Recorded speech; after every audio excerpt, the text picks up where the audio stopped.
Welcome back to the Old Charles today VE Daving 2 coins, 2 countries, and 2 cool histories. This is the 1974 Kennedy half-dollar from the USA made of copper nickel, not silver, and still loved by collectors in circulated condition.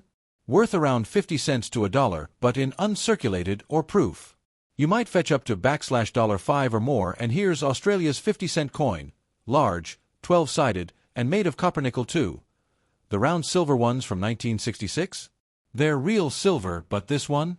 Circulated value is about 50 cents AUD, still a classic today. We're diving deep into the fascinating story and value of a classic American coin, the 1974 United States Kennedy half-dollar. Could this piece of history be hiding in your collection, and could it be worth more than you think? Let's find out. The 1974 Kennedy half-dollar is more than just 50 cents. It's a tribute to a beloved U.S. president and a symbol of American legacy. This coin features the profile of President John F. Kennedy, who was assassinated in 1963. Just a few months later, the U.S. Mint introduced the Kennedy half-dollar in 1964 to honor his memory. But why 1974? 10 years after its introduction, the coin was still popular, but things had changed. Originally struck in 90% silver, by the time we reached 1971, all half-dollars were being made from a copper-nickel-clad composition, meaning no silver content for circulation coins. The 1974 Kennedy half-dollar is made of an outer layer of 75% copper and 25% nickel, bonded to a core of pure copper. It weighs about 11.34 grams and measures 30.6 millimeters in diameter, but don't let its non-silver status fool you. There's still a lot to love about this coin. Let's take a closer look at the design of the 1974 Kennedy half-dollar. On the obverse front, you'll see a left-facing portrait of John F. Kennedy, designed by Gilroy Roberts. His image is crisp, dignified, and instantly recognizable. The reverse, back, features the presidential seal designed by Frank Gasparo with an eagle clutching arrows and an olive branch, surrounded by 50 stars. The inscriptions include Liberty asterisk above the portrait, In God We Trust asterisk split around the profile, and the year star 1974 star at the bottom. The 1974 Kennedy half-dollar was minted in 3 different locations: Philadelphia Mint, no mint marked; Denver Mint asterisk asterisk, marked with a small; San Francisco Mint, marked with an S. These were proof coins specially made for collectors. Philadelphia struck over 201 million coins, Denver minted over 79 million, and San Francisco produced about 2.6 million proof coins. So, how much is a 1974 half-dollar worth today? Let's break it down. Circulated coins. If your 1974 Kennedy half-dollar has been used in circulation and shows signs of wear, its value is typically around 50 cents to $1. That's its face value or slightly above. Uncirculated coins, MS60, MS65. If your coin is in pristine condition with sharp details and no signs of wear, collectors may pay $3 to $6. High-grade coins, MS66 and above, these are rarer and can sell for $20 to $50 or more, especially if they've been graded by companies like PCGS or NGC. Proof coins, from San Francisco. These specially minted coins can range from $4 to $12, depending on quality and packaging. Special mention: some rare double die obverse DDO varieties exist for the 1974 D coin. If you find one with doubling in the word trust or other letters, it could be worth hundreds of dollars. Here are a few quick tips. If you're collecting 1974 Kennedy half-dollars, always check the mint mark below Kennedy's neck. Use a magnifying glass to examine the fine details, especially for doubling. Store high-quality coins in protective holders to preserve their condition. Get rare varieties graded by a professional service to determine exact value. While most 1974 Kennedy half-dollars may not make you instantly rich, they're still an incredible piece of American history. Whether you're a seasoned collector or just getting started, this coin is a must-have for any U.S. coin collection. And who knows? You might just stumble upon a rare variety that turns your pocket change into a collector's jackpot. The Kennedy half-dollar holds a special place in American coinage. Introduced in 1964 just a few months after the tragic assassination of President John F. Kennedy in November 1963, it was created to honor the late president's legacy. The coin replaced the Franklin half-dollar and was embraced with overwhelming public sentiment. When the Kennedy half-dollar was first minted in 1964, it was made of 90% silver. However, due to rising silver prices and increasing hoarding by the public, the U.S. Mint changed the composition starting in 1965. From 1965 to 1970, half-dollars were made with 40% silver, but by 1971, all silver was removed from the coin, and the mint began producing the Kennedy half-dollar in a copper-nickel-clad composition. This is the same metallic makeup used in quarters and dimes, consisting of a core of pure copper sandwiched between two layers of copper-nickel alloy. By the time the 1974 Kennedy half-dollar *** was struck, the coin had already become less common in daily circulation.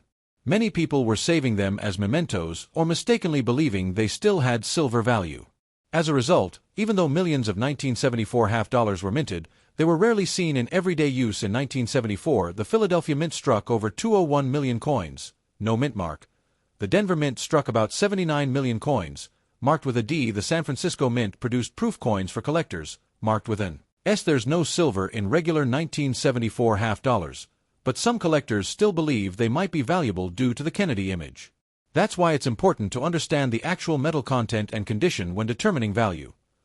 Also, the 1974 D. Kennedy half-dollar has a known double die obverse, DDO, error variety, where some letters, especially in the word trust, appear doubled. These error coins are rare and can fetch high prices among collectors. The 1974 Kennedy half-dollar is a product of historical tribute and economic necessity. It reflects a time when the U.S. Mint transitioned away from silver due to rising costs. Though it doesn't contain silver, it remains a popular collectible, especially in uncirculated or proof condition, and particularly with error varieties. When it comes to determining the value of a 1974 Kennedy half-dollar, condition is everything.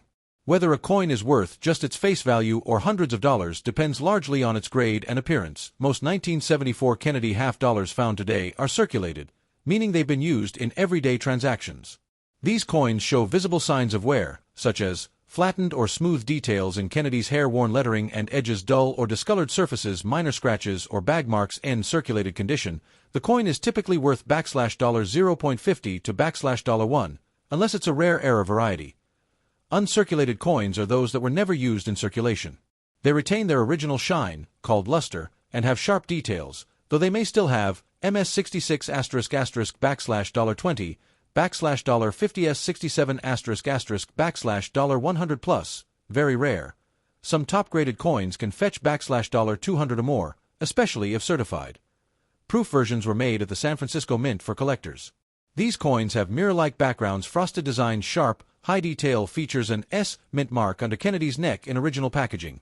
$4, $10 deep cameo, DCAM, proofs, $10, $25 or more, depending on condition. SME 1974 Kennedy half-dollars, especially the 1974 D, have double die obverse. DDO, errors even with an error, condition greatly affects price. A DDO in worn condition might be worth $30, $50. A high-grade DDO example can sell for $100 to $500 if you believe your coin is in exceptional condition or has an error.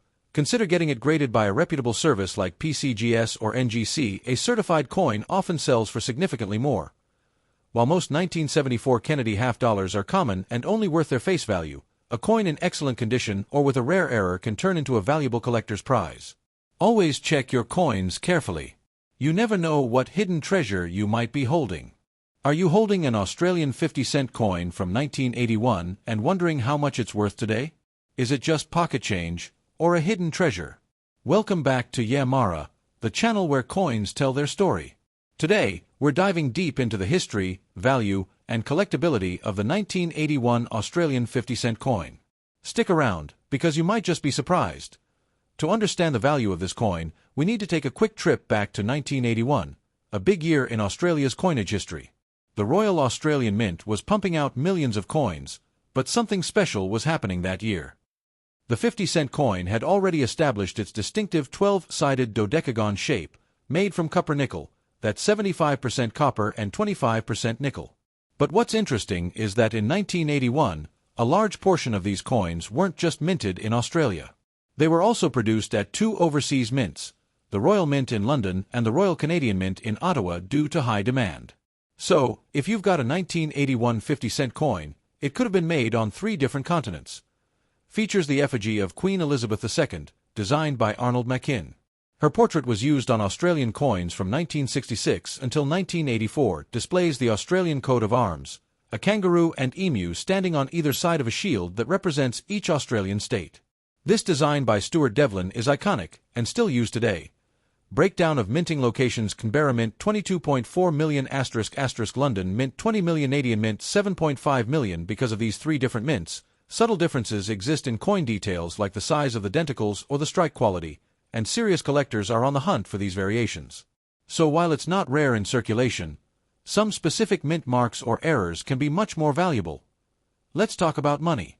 How much is your 1981 50-cent coin really worth today? If your coin has wear and tear from years in someone's wallet or piggy bank, it's typically worth its face value, 50 cents AUD. In some cases, circulated coins in decent condition might sell for $1 to $2 AUD to beginner collectors. These can fetch between $5 to $15 AUD, depending on shine, luster, and whether it was minted in London or Canada. A proof 1981 50-cent from a mint set might be worth $20 or more. Error coins ***, like off-center strikes, double dies, or clipped planchets, can bring $50, $100, or even higher if verified. Want to know if your coin came from Australia, London, or Canada? While none of these coins are marked with a mint letter, collectors can identify them based on edge details, denticle spacing, ***, strike sharpness. Some websites and collector guides show these differences in detail. So if you've got a magnifying glass and a steady hand, start hunting. Whether you're a new collector or a seasoned one, here are some quick tips. Always handle coins by the edge ***. Avoid fingerprint damage. Store in a cool, dry place ***. Use plastic flips or coin holders. Never clean your coins ***. It reduces their value. Join an Australian coin collecting group *** online or locally. Great for learning and trading. The 50-cent coin is one of the largest Australian coins in circulation. It weighs 15.55 grams. Despite being large and valuable in appearance, the metal value is less than its face value, so don't melt them. There are more than 10 different designs used on 50-cent coins over the years, 1981 being one of the classic coat of arms years. So, is your 1981 Australian 50-cent coin a hidden gem? Maybe not millions, but in perfect condition, or with a rare mint error, it could be a solid piece for your collection. The Australian 50-cent coin, as we know it today, was first introduced in 1969, replacing the round 50-cent coin that debuted in 1966. That original coin was made of 80% silver, but due to the rising value of silver, it was discontinued after just 1 year. The current 12-sided design, made of copper nickel, 75% copper, 25% nickel, was introduced as a cost-effective alternative and has been in use ever since. Why 1981? Australia's economy was growing, and so was the need for coins in circulation. The Royal Australian Mint in Canberra couldn't meet the full production demand for 50-cent coins on its own. As a result, the Australian government authorised 2 international mints to assist: the Royal Mint in London, United Kingdom ***, the Royal Canadian Mint in Ottawa, Canada ***. This meant that 50-cent coins from 1981 were struck in 3 different locations, a very rare occurrence in Australian numismatic history. In total, about 49.9 million coins were minted that year. The breakdown is approximately 22.4 million from Canberra, 20 million from London, 7.5 million from Canada. These coins were not marked with specific mint marks, so collectors often rely on subtle differences like strike quality, edge denticles, and metal tone to determine the mint of origin. Despite being produced in 3 countries, all 1981 coins featured the same design verse. Front, ***, a portrait of Queen Elizabeth II by Arnold Machin, used on Australian coins from 1966 to 1984. Reverse, back, ***, the official Australian coat of arms, designed by Stuart Devlin, featuring a kangaroo and an emu beside a shield that represents the 6 states of Australia. This design remains one of Australia's most iconic coin visuals and is still used on the 50-cent piece today. The 1981 50-cent coin is not considered rare in everyday circulation because of the high mintage. However, because it was minted in 3 different places, it's become a popular coin for variety hunters and those building complete mint location sets. Additionally, error coins from any of the 3 mints, such as off-center strikes or die clashes, are considered valuable by collectors. 1981 ** was one of only a few years where Australian coins were minted outside of the country.